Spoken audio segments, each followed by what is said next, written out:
తండ్రి యొక్కయు కుమారుని యొక్కయు పరిశుద్ధాత్మ యొక్కయు నామమున. ప్రభువా మమ్మల్ని కనికరింపుము, క్రీస్తు మమ్మల్ని కనికరింపుము, ప్రభువా మమ్మల్ని కనికరింపుము. క్రీస్తునందు ప్రియులారా, ప్రభుని పరిశుద్ధ నామములో మీ అందరికీ వందనాలు తెలియజేస్తూ ఉన్నాను. సంఘమంతటికి మనవి, సంఘంలో స్త్రీలైన వారందరూ దేవాలయానికి ఇప్పుడైనా త్వరపడి రావాల్సిందిగా ప్రభు పేరిట ప్రేమతో తెలియజేస్తున్నాము.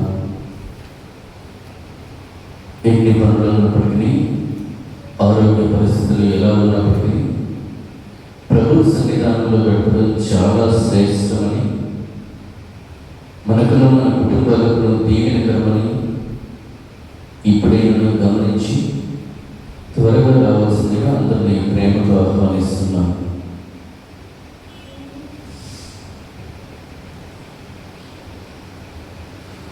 దేవుడు స్త్రీల పట్ల చాలా కనికరాన్ని కలిగి ఉంటున్నాడు. దేవుడు స్త్రీల పట్ల తన ప్రేమను వ్యక్తపరిచేవాడుగా ఉంటున్నాడు. దేవుడు స్త్రీల కోసం గొప్ప కార్యాలను చేసేటువంటి వాడుగా ఉంటున్నాడు. ప్రియమైనటువంటి వారులారా, పరిశుద్ధ గ్రంథం నుంచి మత్తయి సువార్త 7వ అధ్యాయం 7వ వచనం చదువుదాము.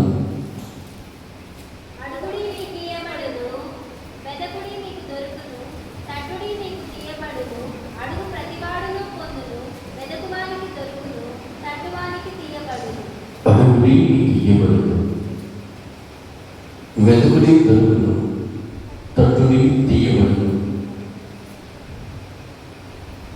ఇది అందరికీ కంటకైనటువంటి వాక్యం. ఇది మనం చిన్నప్పటి నుంచి వింటున్నటువంటి వాక్యం. అనేక పర్యాయాలు అడిగి పొందుకున్న దాన్ని ఉదాహరణగా మనం చూస్తూ ఉంటున్నాం. మన జీవితాల్లో కూడా సంభవిస్తూ ఉంటున్నవి. శిలువ మీద దొరికి ఉంటున్నాడు. అతడు దోషము లేదా పాపము చేసిన వాడుగా ఉంటున్నాడు. నిజముగా మరణానికి పాత్రుడుగా ఉంటున్నాడు. కానీ అడిగి ఉన్నాడు. ఇవ్వగలిగిన వాడిని, జీవం ఇవ్వగలిగిన జీవాధిపతి అయిన క్రీస్తును అడుగుతూ ఉన్నాడు. నీ రాజ్యంలో నన్ను జ్ఞాపకం చేసుకో. ఎక్కువ తక్కువ ఏమడగల, నీ రాజ్యంలో నన్ను జ్ఞాపకం చేసుకో. నీ రాజ్యంలో నన్ను గట్టిగా జ్ఞాపకం చేసుకో. నీ రాజ్యంలో నన్ను ముఖ్యమైన వాడిగా జ్ఞాపకం చేసుకో. ఏమి అడగల. ఎందుకు అంటే ప్రభు హృదయ రహస్యాలు ఎరిగినవాడు. ఏ ఉద్దేశంతో అడుగుతున్నాడో, ఏం కావాలని కోరుకుంటున్నాడో ఆయన ఎరిగి ఉన్నాడు. కాబట్టి అడుగుడి నీకు ఇయ్యబడును, ఈ వాక్యం తెలియకనే శిలువ మీద దొంగ అడిగి పొందుకుని ఉన్నాడు. చాలామంది అడగక పొందలేకపోతున్నారు. అమ్మాయి నన్ను అడగలేదే అన్న పెట్టదని ఒక సామెత అవుతుంది. అడగవలసిన బాధ్యత ఉండి అడగక పొందలేని స్థితిలో అనేకులు ఉంటున్నారు. స్త్రీలాదనలో దీని గురించి ఎందుకు చెప్తున్నామంటే, దేవుడు స్త్రీలను బలహీన ఘటములుగా చేసేడు అని అనుకుంటారేమో. వారు బలహీనులు కాదు, వారు బలవంతులు అని మరలా జ్ఞాపకం చేయడానికి ఇది దేవుడిస్తున్నటువంటి అవకాశం. ఎలా బలవంతులు? స్త్రీలు మట్టితో చేయబడలేదు, కానీ మానవుని యొక్క దృఢమైన ఎముకతో సృజించబడి ఉన్నారు. కావున బలవంతులై ఉంటున్నారు. స్త్రీలు బలహీనులు కాదు, కానీ వారు అనుకున్నది సాధించే వరకు పోరాడగలిగినటువంటి తెగింపు కలిగిన వారుగా ఉంటున్నారు. పిల్లి అయినా గదిలో బంధిస్తే పులిగా మారుతుంది అని స్త్రీలు తమ సహజత్వాన్ని బట్టి కోమలుగాను, సహజత్వాన్ని బట్టి బలహీనులుగాను వెనుకబడినట్లుగా అనగా రెండవ శ్రేణిలో ఉన్నట్లుగా కనిపిస్తారు. మొదటి శ్రేణిలో పురుషులు, రెండవ శ్రేణిలో స్త్రీలు ఉన్నట్లుగా కనిపిస్తారు. సమాజం కూడా అలాగనే స్త్రీలను భావిస్తూ ఉంటుంది. స్త్రీలకు ఇచ్చే జీతము, పురుషులకు ఇచ్చే జీతము, కూలి మొదలైన వాటిలో వ్యత్యాసం కూడా కొన్ని ప్రాంతాల్లో ఉంటూ ఉంటుంది. స్త్రీలను ద్వితీయ శ్రేణి కేటగిరీలో భావిస్తూ ఉంటారు. కానీ ఇదే స్త్రీలు ఎంతకైనా తెగించగలరు, ఎంతకైనా సాహసించగలరు, పోరాడి సాధించగలరు. ఇది దేవుడు స్త్రీలకు ఇచ్చినటువంటి ఒక గొప్ప భాగ్యం, గొప్ప ఆధిక్యత. దేవుడు కోరుకుంటున్నాడు. దేవుడు అందరినీ సమానంగా సృజించి ఉన్నాడు.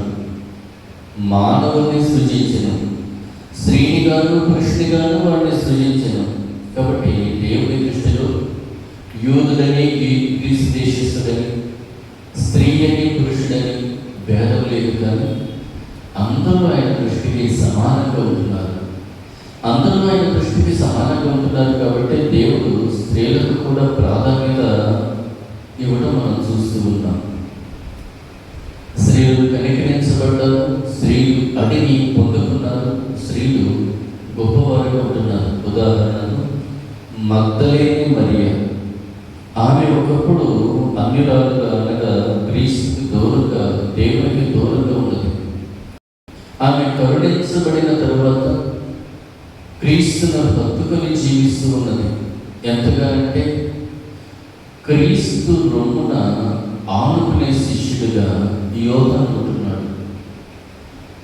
పరలోకపు తాళపు చెవులు తీసుకున్నటువంటి శిష్యుడిగా పేతురు ఉంటున్నాడు. యోహాను, యాకోబు, పేతురు, మిగిలిన శిష్యుడు, వీరందరికంటే కూడా దేవుడు ఒక స్త్రీకి ప్రాధాన్యత ఇచ్చి తన శిష్యుడికి బోధించగలిగినటువంటి స్థితిని అంతగా స్త్రీని హెచ్చించాడు.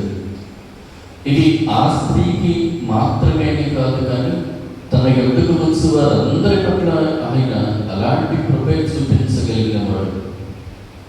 సమరయ స్త్రీ వచ్చి ఉన్నది. సమరయ స్త్రీ అంటరాని స్త్రీ. మనము గత కాలంలో ఈ స్థితిని ఇప్పటికీ కూడా ఉత్తర భారతదేశం లేదా ఆయా ప్రాంతాల్లో చూస్తూ ఉంటాం. అంటరాని వారిగా కొన్ని జాతుల వారిని భావిస్తూ వారిని దూరం పెడుతూ ఉంటారు. వారు కూర్చున్న దగ్గర కూర్చోరు, వారిని ఆహ్వానించరు, వారిని వెలిగేసినట్లుగా ఉంటారు, నీచంగా చూస్తారు, దూషిస్తారు, అవమానపరుస్తారు, హింసిస్తారు. ఇలాంటి వర్గానికి చెందినటువంటి ఒక స్త్రీ, అనగా స్త్రీలు సమాజంలో తక్కువ స్థానంలో ఉంటుండగా అందులోనూ ఒక అంటరాని జాతిలో పుట్టినటువంటి స్త్రీగా సమరయ స్త్రీ ఉంటుంది. ఆమె సమాజంలోకి రావాలంటే, నలుగురిలో ఉండాలంటే చాలా ఇబ్బందికరమైనటువంటి పరిస్థితి. అలాంటి సమరయ స్త్రీతో దేవుడు అయిన కుమారుడు క్రీస్తు ప్రభువు మాట్లాడి ఆమె ద్వారా సమరయుల ప్రాంతం అంతటికి రక్షణ కలిగించి ఉన్నాడు. దేవుడు కలుగు చేసే కార్యాలకు స్త్రీలను ఆయన సామాన్యంగా కాదు, కానీ ఒక ప్రత్యేకంగా ఏర్పరచుకున్న విధానాన్ని మనం జ్ఞాపకం చేసుకుంటున్నాం. స్త్రీల ద్వారా కార్యాలు ఇవి మనం చూస్తున్నటువంటి ప్రియమైనటువంటి వారు ద్వారా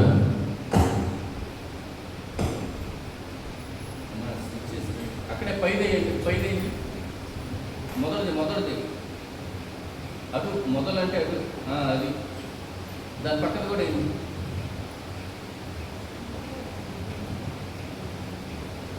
ఆ వరుస అంతా ఏంటి వాళ్ళకి వస్తుంది, ఆ మధ్యలో కూడా వేసేయండి.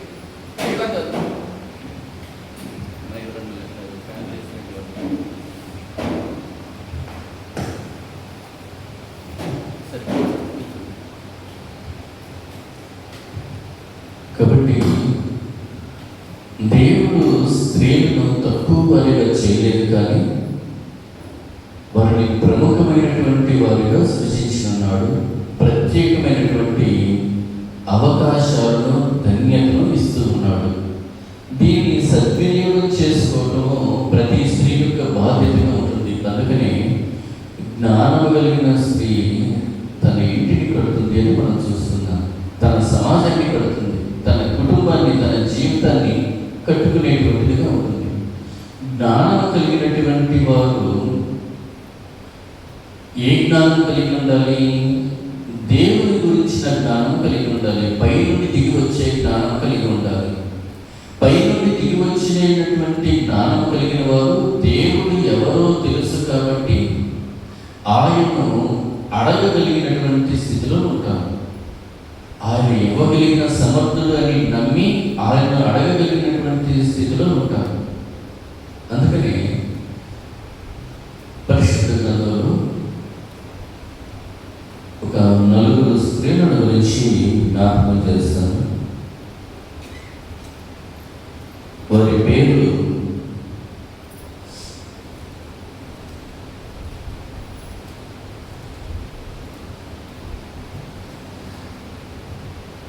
Mahlah, Noah, Hoglah, Milkha, తీర్సా. వీరి గురించి మనం జ్ఞాపకం చేసుకుంటున్నాం. రెఫరెన్స్ తర్వాత చెప్తాం. వీరిని గురించి జ్ఞాపకం చేసుకుంటున్నాం. ఎందుకు వీరిని గురించి జ్ఞాపకం చేసుకుంటున్నామంటే, ఈ మధ్య కాలంలోనే మనకు స్త్రీలకు ఓటు హక్కు, స్త్రీలకు ఆస్తి హక్కు మొదలైనవి కల్పించారు. ఈ మధ్య కాలంలో స్త్రీలు ఎంతటి వారు అనే దానికి ఉదాహరణగా ఈ భాగాన్ని మనం చూస్తున్నాం. పాలు తేనెలు ప్రవహించేటువంటి ప్రాంతము వాగ్దాన భూమిగా ఉంటుంది. అక్కడ ఉన్నటువంటి వారిని చెదరగొట్టి దేవుడు తాను ప్రేమించినటువంటి తన స్వాస్థ్యమైన ఇశ్రాయేలుకు ఆ దేశాన్ని స్వాస్థ్యంగా ఇస్తూ ఉన్నాడు. ఇది ఎవరికి? దేవుని వెంబడించే వారికి, దేవుని పట్టుకున్న వారికి, దేవుని బిడ్డలకు ఆస్వాస్యం, దేవుని వారసులకు ఆస్వాస్యం. ఏంటి స్వాస్థ్యం? పాలు తేనెలు ప్రవహించే దేశం అనగా శ్రేష్టమైనటువంటి భూభాగం, విలువైనటువంటి భూభాగం. ఇది ఇశ్రాయేలుకు పంచిపెట్టాలి. ఏ గోత్రపు వారికి ఏ ప్రాంతాన్ని ఇవ్వాలి అనేటువంటిది ఆయన తెలియజేస్తూ ఉన్నాడు. ఆ చొప్పుననే వారు పంచిపెడుతూ ఉన్నారు. ఇలా పంచిపెడుతూ ఉండగా ఇప్పుడు చెప్పబడినటువంటి ఈ స్త్రీలు మోషే, అలాగే ప్రధాన యాజకుడైన ఎలియాజరు అను వారి వద్దకు వచ్చి వారితో మొరపెడుతున్నారు. వారిని అడుగుతున్నారు, అయ్యా మాకు కూడా స్వాస్థ్యం ఇవ్వండి, మాకు కూడా భూభాగాన్ని పంచిపెట్టండి, పాలు తేనెలు ప్రవహించు భూమిలో మాకు వాటా ఇవ్వండి అని అడుగుతున్నారు. ఇది మోషే కాలంలో. మనకు ఈ మధ్య కాలంలోనే స్త్రీలకు ఆస్తి హక్కు అనేటువంటిది వచ్చింది. అంతకుముందు స్త్రీలకు ఆస్తి హక్కు లేదు. ఇంటిలో మగబిడ్డ ఉంటే మగబిడ్డకి ఆస్తి, కానీ ఆడపిల్లకు ఆస్తి హక్కు లేదు. అలాంటిది యేసుక్రీస్తుకి ముందు ఎప్పుడో మోషే కాలంలో అసలు స్త్రీలను ఎంచని రోజుల్లో ఈ స్త్రీలు మాకు ఆస్తి హక్కు ఇవ్వండి, మాకు స్వాస్థ్యాన్ని ఇవ్వండి అని మోషే ఎలియాజరు దగ్గర సర్వ సమాజం మధ్యలోకి వచ్చి అడుగుతున్నారు. అంతా కూడుకొని ఉన్నారు. మీ భాగము ఇక్కడ, మీ భాగం అక్కడనే, ఇక్కడ వాటాలు వేస్తున్నారు. ఈ వాటాలు వేస్తుండగా దైవజనుడైన మోషే, దేవుని యాజకుడైనటువంటి ఎలియాజరు అనే ప్రముఖులు, లేవీయులు, యోధా గోత్రం, ఇతరులు అందరూ వీరు ఉంటుండగా ఈ ఆడపిల్లలు వీరు వచ్చి, మా తండ్రి చచ్చిపోయాడు, మా తండ్రికి ఇవ్వవలసిన స్వాస్థ్యము మాకు పంచిపెట్టండి. మా తండ్రి చనిపోయాడు, అతను పాపం చేసే ఉంటాడు, అతను చనిపోయాడు, కానీ అతనికి రావాల్సిన వాట ఏమైతే ఉన్నదో అతడు లేడు కాబట్టి ఇంకొకరికి ఇవ్వకుండా మాకు పంచిపెట్టండి అని వారు విజ్ఞాపన చేశారు. ఇంతమంది ఇశ్రాయేలు సర్వ సమాజం లక్షల మంది పోగై ఉన్నారు. ఇక్కడ దైవజనుడు దేవుని యాజకుడు ఉంటున్నారు. ఇంతమందిలో ముందుకు వచ్చి ధైర్యం చేసి తమ గొంతును విప్పి ఈ ఆడపిల్లలతో, అన్నదమ్ములు అనగా పెదనాన్న చిన్న పిల్లలు కానీ, చుట్టాలు కానీ, ఎవరో ఒకరు పురుషులు ఉంటారు, ప్రకృతి వారు కానీ, వాళ్ళ ద్వారా అడిగించవచ్చు, మా గురించి కొంచెం చెప్పండి అని అడిగించవచ్చు. కానీ వారే స్వయంగా ఇంతటి సమాజంలో ముందుకు వచ్చి మోషే ఎలియాజరు దగ్గర మా తండ్రి పాపం చేసి చచ్చిపోయాడు, మేము కాదంటారు, కానీ మా తండ్రి పేరు మీద మాకు స్వాస్థ్యం ఇవ్వండి అని అడిగి ఉన్నాను. మోషే న్యాయపీఠం మీద కూర్చున్నాడు. ఇక్కడ స్త్రీలు వచ్చి అడుగుతున్నారు, సమాజం అంతా చూస్తున్నారు, మీకు స్వాస్థ్యం ఏంటి, మీకు హక్కేంటి అనే పరిస్థితి. ఏం చెప్తాడు మోషే చూస్తున్నాడు. మోషే దేవుని ప్రతినిధిగా ఇశ్రాయేలు వెళ్తున్నాడు. ఏం చేయాలి ఇప్పుడు? మీకు స్వాస్థ్యం లేదని చెప్పాలా, ఉన్నది అని చెప్పాలా, ఏం చేయాలి? దేవుని దగ్గరికి వెళ్తున్నాడు. మోషే తెలివైన వాడు, దేవుని ఆత్మతో చాలా నిర్ణయాలు, చాలా తీర్పులు ఇచ్చేవాడు. మోషే తీర్పు తీర్చినంత వరకు ఉదయం నుంచి సాయంత్రం వరకు మనుషులు అక్కడనే నిలబడి ఉండేవారు. ఒకరి తర్వాత ఒకరికి తీర్పు తీరుస్తుంటే వారి వంతు వచ్చేదాకా జనులు ఉదయం నుంచి ఎండలో అలాగే నిలబడి ఉండేవారు. మోషే అంతటి గొప్ప స్థితిలో ఉంటున్నాడు. అలాంటి మోషే ఈ సమస్య గురించి తీర్పు తీర్చడానికి, ఈ సమస్య గురించి పరిష్కారం చూపించడానికి తనకు అర్థం కావాలి. వెంటనే మోషే దేవుని సన్నిధిలో అడుగుతున్నాడు, ప్రభువా, ఇదిగో ఇశ్రాయేలుకు చెందినవాడు మరణించాడు, అతని బిడ్డలు ఆడపిల్లలే ఉన్నారు, మా పిల్లవాడు లేడు, మరి స్వాస్థ్యం ఇవ్వాలా ఇవ్వకూడదా, ఏం చేయాలి అని అడుగుతున్నాడు. దేవుడు ఆ స్త్రీలు మాట సరి అయినది, వారు అడిగినది సరి అయినటువంటి మాటే, వారు అడిగిన చొప్పున వారికి ఇవ్వండి. స్త్రీల యొక్క మనవి దేవుడు ఆలకించాడు, స్త్రీల పక్షంగా తీర్పునిచ్చాడు. కేవలం ఆ నలుగురికి మాత్రమే కాదు, ఈ నలుగురు చేసిన దాని వలన చట్టాన్ని దేవుడు మార్చాడు. చట్టాన్ని ఎలా మార్చాడు అంటే ఈ భాగం మీరు గమనించండి. సంఖ్యాకాండము 27వ అధ్యాయము, సంఖ్యాకాండము 27వ అధ్యాయము 1వ వచనం నుంచి 11వ వచనం వరకు గల భాగము ఇది తెలియజేస్తుంది.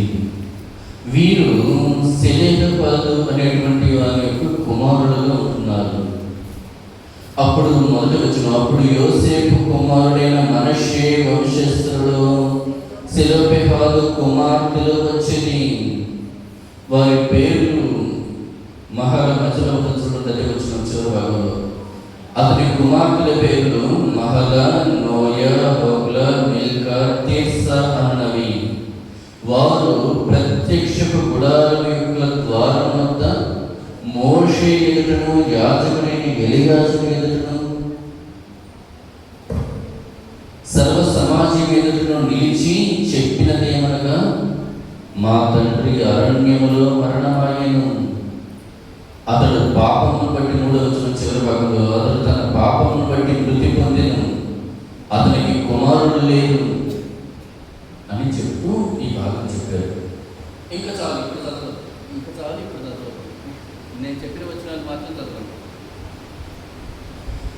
వీరి మాట సరి అయినది అని సర్వశక్తివంతుడైన దేవుడు అంగీకరించి తన దాసుడైనటువంటి సేవకుడైనటువంటి మోషేతో ఆ మాట చెప్తున్నాడు. 7వ వచనం చదవండి ఒకసారి. నిశ్చయముగా అంటే చదవండి, నిశ్చయముగా వారి తండ్రి సహోదరులతో పాటు భూస్వాస్యమును వారి అధీనము చేసి వారి తండ్రి స్వాస్యమును వారికి చెంద చేయవలెను. ఇది ఆయన చెప్తున్నటువంటి మాట. వారి తండ్రి స్వాస్థ్యాన్ని ఆ ఆడపిల్లలకు ఇవ్వండి, నిశ్చయముగా ఇవ్వండి, తప్పనిసరిగా వారికి ఇవ్వాలి. హక్కు లేనివారు, ఆస్తి హక్కు లేనివారు సమాజంలో అడిగి దేవుడి వలన ఆస్తి హక్కు పొందుతున్నారు. ఇంకా చెప్పాలి అంటే తర్వాత కూడా మనం చదువుతాము. మరియు నీవు ఇశ్రాయేలీయులతో ఇట్లు చెప్పవలెను. ఈ స్త్రీ యొక్క కోరిక వలన చట్టాన్ని దేవుడు మారుస్తున్నాడు. ఇశ్రాయేలీయులతో ఇలా చెప్పవలెను, ఒకడు కుమారుడు లేక మృతి పొందిన యెడల మీరు వారి భూస్వాస్యమును వాని కుమార్తెలకు చెంద చేయవలెను, కుమార్తెలకు అందించండి. తర్వాత వారికి కుమార్తె లేని యెడల వాని అన్నదమ్ములకు వాని స్వాస్థ్యం ఇవ్వాలి. వానికి అన్నదమ్ములు లేని యెడల వాని భూస్వాస్యమును వాని తండ్రి అన్నదమ్ములకు ఇవ్వలను. వాని తండ్రికి అన్నదమ్ములు లేని యెడల వారి కుటుంబములు వారికి సమీపమైన జ్ఞాతికి వారి స్వాస్థ్యము ఇయ్యవలను. ఇలాగున్న స్వాస్థ్యము అది వారి వంశంలోనే ఉండాలి. ఎందుకు వారి వంశంలో ఉండాలి అంటే 4వ వచనంలో మనం చూస్తున్నాము, అతనికి కుమారుడు కలగలేదు, అతనికి కుమారుడు లేనంత మాత్రము చేత మా తండ్రి పేరు అతని వంశముల నుండి మాసిపోనేలా మా తండ్రి సహోదరులతో పాటు స్వాస్థ్యమును మాకు దయచేయము అని. మాకు అన్నదమ్ములు లేదు, మా తండ్రి చచ్చిపోయాడు, అంత మాత్రం చేత మాకు ఆస్తి లేకుండా చేయవద్దు. మా తండ్రికి రావాల్సిన ఆస్తిని మాకు అందించండి. ఇక్కడ మీరు గమనించవలసింది, ఈ స్త్రీలకు సెలవులకు కుమార్తెలకు ఉన్నటువంటి ధైర్యము సంఘంలోని స్త్రీలైన మీరు కలిగి ఉంటారు. వారు ధైర్యంగా ముందుకు వచ్చారు. సర్వ సమాజంలో లక్షల మంది సమాజంలో దైవజనుల ఎందుకు రావడం అంటే అసలు దైవజనుల దగ్గరికి రావడమే భయం. అలాంటిది వారి ముందుకు వచ్చి మాకు ఇవ్వండి అని ధైర్యంగా వారు అడిగి ఉన్నారు. మన మూలపాఠం అడుగుడి మీకు ఇవ్వబడును. వారు అడిగారు, పొందుకొని ఉన్నారు, దేవుడు ఇచ్చి ఉన్నాడు. కాబట్టి మీరు ధైర్యంగా అడగండి. మీరు అడిగితే తప్పనిసరిగా పొందుకోవడానికి అవకాశం ఉంటుంది. ఆయన తనను అడుగు వారికి ఎంతో నిశ్చయముగా అనుగ్రహించగలిగిన వాడుగా ఉంటున్నాడు. ఎంతో నిశ్చయంగా ఆయన అనుగ్రహించేటువంటి వాడుగా ఉంటున్నాడు. ప్రియమైనటువంటి దేవుడు, అడగకపోతే దొరకదు, అడగకపోతే అందరూ. అందుకనే మనం ఇలాగ స్త్రీల ఆరాధనగా కూడుకొని ఆయనను అడగటానికి, ప్రభువా నా కుటుంబానికి నాకు రావాల్సిన స్వాస్థ్యము నీవు నాకు అనుగ్రహించు అని మనం అడిగితే ఆయన తప్పకుండా ఆలోచిస్తాడు. వారి మాట మంచిదే, యుక్తంగా వారు చెప్పి ఉన్నారు, అలాగే వారికి చెయ్యని మోషేతో దేవుడు చెప్పినట్లు మీరు ఇక్కడ అడిగిన దానికి ఆయన చట్టాలను మారుస్తాడు, ప్రభుత్వాలను మారుస్తాడు, కుటుంబాలను మారుస్తాడు, పరిస్థితులను మారుస్తాడు. అప్పటి వరకు లేదు, ఇక నుంచి వీరికి మాత్రమే కాదు, ఇలాంటి స్థితిలో ఎవరైతే ఉన్నారో వారిని కూడా ఇలాగే చేయాలి అని ప్రభువు సెలవిచ్చి ఉన్నాడు. 4 స్త్రీలు వారి మాట వలన చట్టం మారిపోయింది. వారు అడిగినందువలన వారికి మాత్రమే కాదు అని అనేకులకు మేలు కలిగినది. వారు ధైర్యంగా ముందుకు వచ్చారు. వీరికి వారు దేవుని రాజ్యాలకు వారసులు కాదు. దేవుని ఆలయానికి రావడానికి వీరికి తన అమ్మో నా పని అవ్వకపోతే ఎలాగా, అమ్మో నాకు ఒంట్లో కాగలేదు, ఇప్పుడు దాన్ని పని చేసి వచ్చాను, నేను వెంటనే ఆలయానికి వెళ్ళలేదు, ఇంకొకటి కారణాలు అనేక కారణాలు పెట్టుకుని ఆయన దగ్గరికి రావడం లేదు. అనేక కారణాలు పెట్టుకుని ఆయన అడగటం లేదు. అడగక పొందలేకపోతున్నాం. యాకోబు పత్రిక ఒకసారి చూద్దాం. యాకోబు రాసిన పత్రిక 4వ అధ్యాయం. యాకోబు రాసిన పత్రిక 4వ అధ్యాయం 2వ వచనం.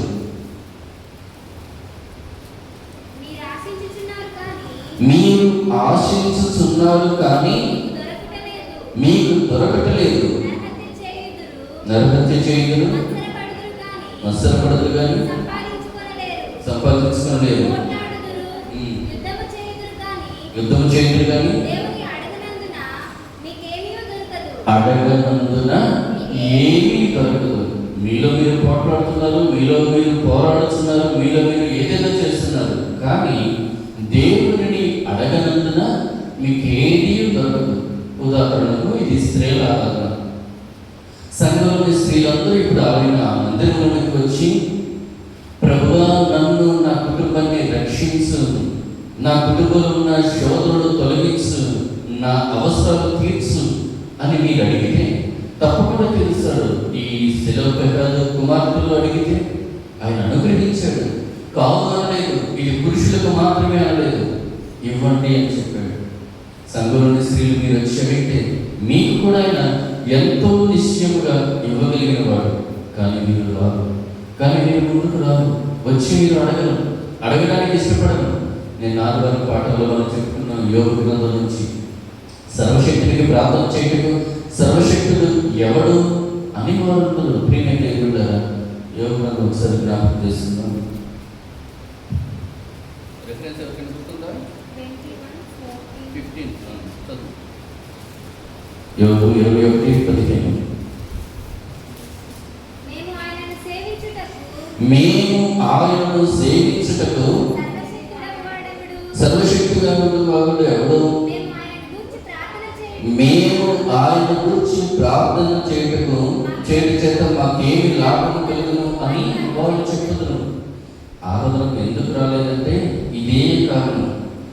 ఆరాధనకు వస్తే ఆయన అన్ని అనుగ్రహిస్తాడని తెలిస్తే తప్పనిసరిగా వస్తాడు. నేను అలసిపోయాను, నాకు పని ఉంది, నేను రాలేను అంటున్నాను అంటే దాని వెనక ఆయనకు ప్రార్థన చేస్తే మాకేంటి లాభం అనుకునేటువంటి స్థితిలోనే సంఘము, స్త్రీలు, ఆయా వర్గాల వారు ఆగిపోతున్నారు. అందుకే పొందలేకపోతున్నారు. వారు అడగనందున వారు పొందలేకపోతున్నారు. వారికి ఏమీ దొరకట్లేదు. ప్రయాసపడుతున్నారు, పోరాడుతున్నారు, కానీ దొరకట్లేదు. ఎవరిని అడగాలి?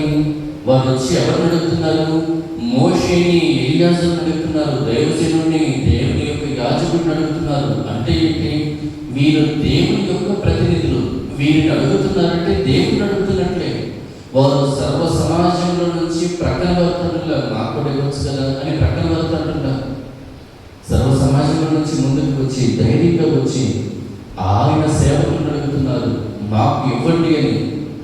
దైవ సేవకుల పని సంఘం యొక్క విజ్ఞాపన దేవునికి అందించడం, దేవుని యొక్క మాట సంఘానికి తెలియజేయడం. కాబట్టి వారు మధ్యవర్తులుగా ఉండి దేవుడికి తెలియజేశారు. మోషే అడిగాడు, ప్రభువా ఏం చేయాలి అని.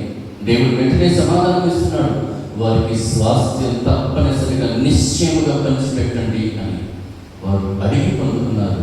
సంఘము అడగక పొందలేకపోతుంది. స్త్రీలని లేదు, పురుషులని లేదు. అక్కడ స్త్రీలు వచ్చి అడిగినా కూడా మీరు సంఘ పెద్దలు కాదు, మీరు పాస్టర్ గారు కాదు, మీరు పురుషులు కాదు, నేను నీ మాట వినను అని ఆయన అన్నాడు. గలతీయులకు రాసిన పత్రిక చూద్దాం. గలతీయులకు రాసిన పత్రిక 3వ అధ్యాయం 28వ వచనం ఇలాగ రాయబడి ఉన్నది. గలతీ 3:28. ఇందులో యూదుడని గ్రీసు దేశస్థుడని లేదు, దాసుడని స్వతంత్రుడని లేదు, పురుషుడని స్త్రీ అని లేదు. క్రీస్తునందు మీరందరూ ఏకముగా ఉన్నారు. కాబట్టి దేవుడు స్త్రీని, పురుషుడిని ఏకరీతిగా సృజించాడు. వారిని ఏకరీతిగానే చూస్తూ ఉంటాడు. వారు అడిగితే ఆయన ఇవ్వడానికి సిద్ధంగా ఉంటాడు. దేవుడు వారసులుగా స్వాస్థ్యాన్ని ఇస్తున్నాడు. వారసులకు మాత్రమే, పురుషులకు మాత్రమే దక్కేదాన్ని స్త్రీలకు కూడా ఇస్తున్నాడు. రోమీయులకు రాసిన పత్రిక 8వ అధ్యాయం 17వ వచనం చదువుతాను. రోమ 8:17.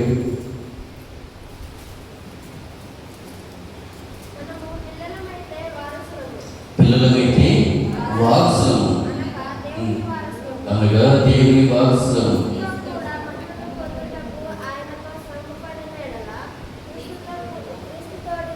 క్రీస్తు తోడి వారసులు. క్రీస్తుకు దేవుడు సమస్తమును అప్పగించి ఉన్నాడు. మనకును ఆయన సమస్తాన్ని అప్పగించడానికి ఇష్టపడుతున్నాడు. కాబట్టి సంఘము ఆయన యొద్దకు రావాలి. ముఖ్యంగా స్త్రీలు ఆయన యొద్దకు రావాలి. మా వలన ఏమవుతుంది, మేమేం చేయగలము? పెద్దవాళ్ళు ఉన్నారు, పురుషులు ఉన్నారు, సంఘ పెద్దలు ఉంటున్నారు, పాస్టర్ గారు ఉంటున్నారు. నీ మట్టుకు నీవు ముందుకు రావాలి. నీ మట్టుకు నీవు అడగాలి. వారు అడిగినందున వారి కుటుంబానికి మాత్రమే కాదు, కానీ సర్వ సమాజానికి ఉపయోగమైనటువంటి చట్టాన్ని దేవుడు ఇచ్చి ఉన్నాడు. అప్పటి వరకు ఉన్న నిబంధనను ఆయన మార్చి ఉన్నాడు. నీ ప్రార్థన సమాజానికి మేలు కలిగిస్తుంది. నీ ప్రార్థన కుటుంబానికి మేలు కలిగిస్తుంది. నీ ప్రార్థన నీకు మేలు కలిగిస్తుంది.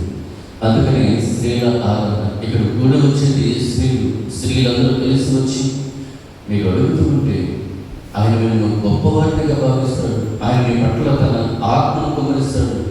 వారి కన్యలు ప్రవచిస్తారు అని చెప్పబడింది. తన ఆత్మను కుమరిస్తాడు.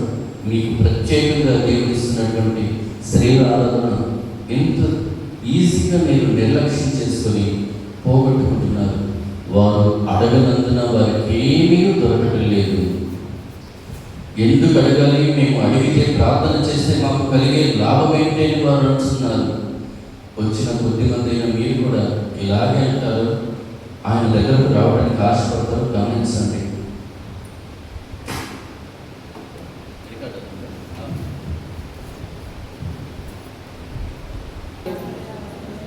ఆ కుమార్తెను స్వాస్థ్యం పొందినట్టు మీరు కూడా పొందుకోవాలి. ఇదిగా ప్రేమించిన మా ప్రియ పరలోకపు తండ్రి, నీ పరిశుద్ధ నామమునకు స్తోత్రములు. ప్రభువా, ఈ రోజున స్త్రీల ఆరాధన ఉన్నదని సంఘం అంతటికీ తెలిసినప్పటికీ సంఘంలో నీ బిడ్డలుగా నీ కృపను పొందినటువంటి స్త్రీలు ఆలయానికి రావడానికి సహాయం చేసి ఉన్నారు. మిగిలిన వారు ఎందుకు రాలేకపోయి ఉన్నారో మాకు తెలియదు. కానీ ప్రభువా, పని అవ్వలేదనో, ఒంట్లో బాగోలేదనో, ఇంకేదన్నా కారణంతో వారు ఆగి ఉన్నారేమో. దయతో నీ ఉగ్రత వారి మీదకి రాకుండా తప్పించమని నీ సన్నిధిలో మేము బ్రతిమలాడుతున్నాము. సంఘమంతా అడుగుతున్న ప్రార్థన ఆలకించి ఆరాధనకు రాలేకపోయిన స్త్రీలను దయతో క్షమించి ఇక మీదట వారిని ఎక్కడికి రావడానికి వీలు కలిగించండి. కూడి వచ్చిన స్త్రీలతో మీరు మాట్లాడినందుకు స్తోత్రములు. స్త్రీ ధైర్యంగా ఉండాలి, స్త్రీ అడగాలి, స్త్రీ సాధించాలి అని మీరు సెలవిస్తూ ఉన్నారు. దేవుని ఎదుట స్త్రీ అయినా పురుషుడైన సమానమే అని మీరు తెలియజేస్తున్నారు. మీకు వందనాలు ప్రభువా. నీకు ఇచ్చిన ఈ ఆధిక్యతను వారు జ్ఞాపకం ఉంచుకొని ధైర్యంగా నిన్ను అడగగలిగిన ధన్యతను అనుగ్రహించండి. అడుగుడే మీకు ఇవ్వబడినని మీరు వాగ్దానం చేసి ఉన్నారు. ఆ వాగ్దానం చొప్పున ఈ స్త్రీలు ఏమైతే అడుగుతున్నారో ఈ సమయంలో నీ పరిశుద్ధ సన్నిధానంలో మోకరించి వారి గురించి, వారి కుటుంబం గురించి, బంధువుల గురించి, గ్రామం గురించి, లోకాన్ని గురించి వారు ఏమడుగుతున్నారో మీరు ఆలకిస్తున్నందుకు స్తోత్రములు.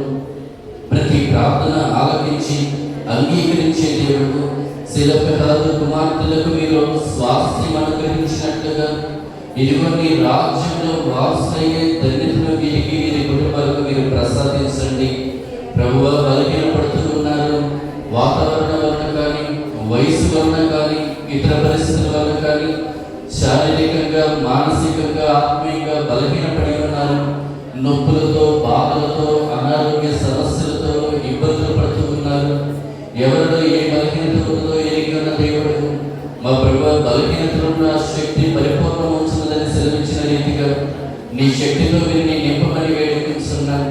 మా ప్రభువా, సర్వోన్నతుడైన నీ కుమారుడైన క్రీస్తు యొక్క ఆత్మను వారిలో ఉంచండి. క్రీస్తునందు వారిని బలవంతులుగా చేయమని వేడుకుంటున్నాను.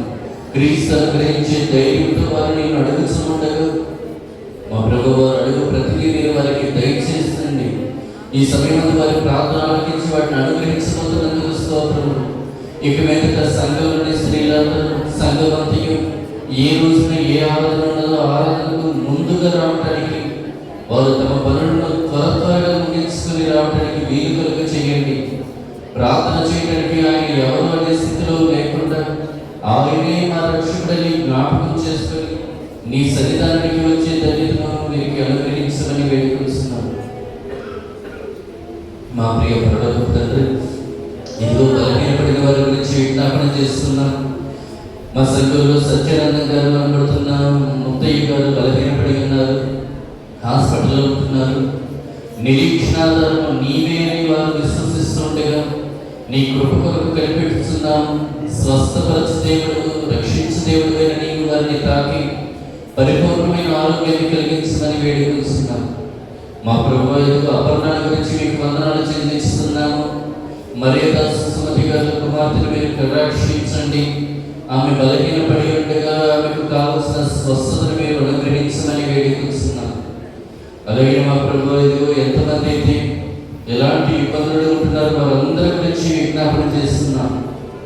అనారోగ్యమే కావచ్చు, ఆర్థిక సమస్యలే కావచ్చు, మనశ్శాంతి లేని స్థితే కావచ్చు, కుటుంబ సమస్యలు కావచ్చు, ఇతరమైనవి కావచ్చు, ప్రతి సమస్యను తోలుపరచండి, ప్రతి ఇబ్బందిని తీసివేయండి. వీరిలో కొంతమంది చదువుతున్నారు, కొంతమంది వివాహమైన వారు ఉంటున్నారు, కొంతమంది ఉద్యోగాలు వివిధ రకాలైన పనులు చేసే వారు ఉంటున్నారు. వారి వర్క్ ప్లేస్లో వారికి ఎలాంటి ఇబ్బందులు వేధింపులు కలగకుండా వారిని తప్పించి రక్షించండి. మా ప్రభువు వారిని యథార్థ మార్గంలో నీతి మార్గంలో నడిపించమని వేడుకుంటున్నాను. వారికి హాని కలిగించేవారు, వారిని అవమానపరిచేవారు, వారిని నాశనం చేయండి, వారిని దూరపరచండి, వారి మనస్సును మార్చండి.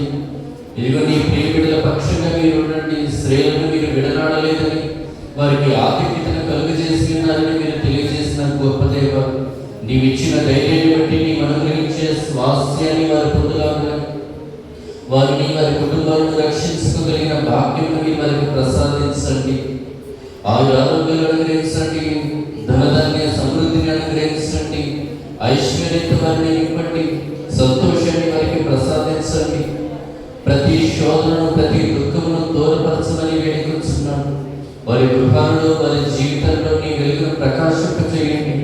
ప్రభువా, ఈ ఆరాధనకు వచ్చిన వారు తప్పనిసరిగా ప్రత్యేకమైన దీవెనలు పొందుకుని ఉన్నారని అందరూ గమనించలాగున, నీ పరిశుద్ధ నామముకు మహిమ కలుగులాగున, కూడి వచ్చిన స్త్రీలందరూ చిన్నవారిని పెద్దవారిని ప్రతి ఒక్కరిని ప్రత్యేకంగా దీవించి కరుణించి కటాక్షించమని వేడుకుంటున్నాను. వారు అర్పించిన అర్పణలు అంగీకరించండి, వారి హృదయాలను అంగీకరించండి, వారికి ఏమీ తక్కువ లేకుండా చేయమని వేడుకుంటున్నాను. వారు తమ భర్తల గురించి, తమ తల్లిదండ్రుల గురించి, తమ బిడ్డల గురించి, తమ తోడబుట్టిన వారి గురించి అడుగుతున్నారు, తమ గురించి అడుగుతున్నారు. సహాయం చేయమని వేడుకుంటున్నాను. తమ బంధువుల గురించి అడుగుతున్నారు, వారి కుటుంబాల్లో కలిగిన వేదనల గురించి, తమ కుటుంబాల్లో ఉన్న అవసరాల గురించి అడుగుతున్నారు. సహాయం చేయమని వేడుకుంటున్నాను. సంఘాల గురించి ప్రార్థిస్తున్నారు, సంఘంలో బలహీనపడిన వారి గురించి అడుగుతున్నారు. స్త్రీల ప్రార్థన బలమైనదిగా ఉంటుందని, వారి వలన మీరు చట్టాలే మారుస్తున్నారని మీరు జ్ఞాపకం చేసుకుని ఉండగా, ఇదిగో ఈ స్త్రీలందరూ ఏకంగా చేస్తున్న ప్రార్థన మీరు ఆలకించి, సంఘంలో సమాజంలో బలహీనపడిన వారిని, ఇబ్బందులకు గురైన వారిని మీరు విడుదల చేసి విమోచించి రక్షించమని వేడుకుంటున్నాను. సకల దీవులను అనుగ్రహించండి, సంఘం దినదినాభివృద్ధి చెందేదిగా ఉంచండి.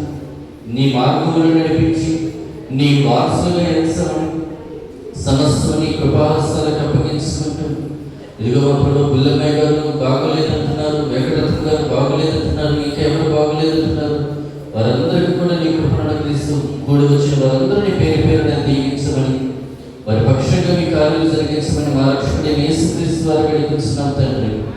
ఆమేన్. పరలోకమందున మా తండ్రి, నీ నామం పరిశుద్ధపరచబడి గాక, నీ రాజ్యం వచ్చుగాక, నీ చిత్తం పరలోకమందు నెరవేర్చినట్లు భూమి మీద నెరవేరును గాక. మా అనుదిన ఆహారాన్ని మాకు దయచేయము, మా ఇళ్ళ అపరాధం చేస్తున్నారని మేము క్షమించిన ప్రకారం మా అపరాధం క్షమించు, మమ్మ శోధనలోనికి దృష్టిని తప్పించు. రాజ్యం, శక్తియు మహిమయు నిరంతరం నీవైన. ఆమేన్. తండ్రి, కుమార, పరిశుద్ధాత్మ త్రియేక దేవుని దీవెన కూడి వచ్చిన మీ అందరికీ, మీ కుటుంబాలకు, మీకు కలిగిన సమస్యలకి, అలాగే బలహీనపడి ఇబ్బందులు పడుతున్న వారందరికీ తోడే నుండి కృప చూపించి రక్షించింది కాక.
వాక్య ధ్యానంలోనికి